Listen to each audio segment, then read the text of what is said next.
How is it going, everyone? Today we are back doing some more pencil drawing, and we are drawing Darth Vader. So there's a lot of solid black and dark tones that we will have to create using the pencils, and the pencils I'm using are Faber-Castell. I did the rough outlines with a 2H, and then for the majority of this drawing I'm using a lot of darker pencils like the 5B onwards. I even used a bigger 8B pencil that I bought separately, and this helped me achieve those darker areas. So it doesn't make that much of a difference whether you're using something like a 2B or a 8B. You can usually still get really dark shades if you apply a lot of pressure and also take your time creating smaller strokes. So I went straight into rendering this drawing as I went along, and I have a bit of a habit of doing that. It's not a bad habit, it's just a way of working, but sometimes I like to create some lighter shades and work into it a bit more before I start to create more permanent marks. But I was feeling pretty confident with this drawing, so I just went straight into it. You'll see that sometimes I use a blending stump to blend areas together, and this is useful for the reflections on Vader's helmet here.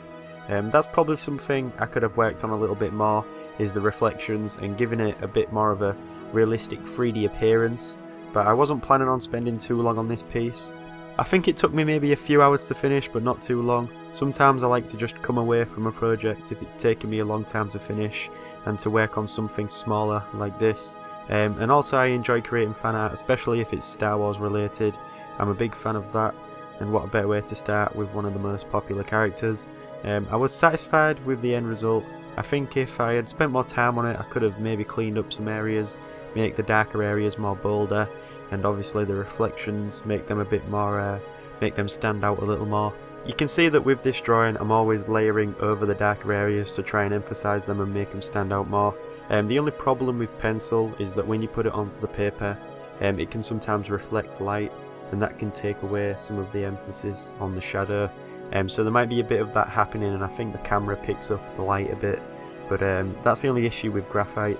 If you're using charcoal you don't really have that problem because that doesn't reflect the light, so that might be a better and more suitable media to use. I usually stick with pencil because I'm more comfortable working with that, and you can pretty much get a similar result. So that almost brings this drawing to an end. I'll be doing some more of these in the future, and probably some more Star Wars art as well. So I hope you enjoyed this video today, and thank you for watching.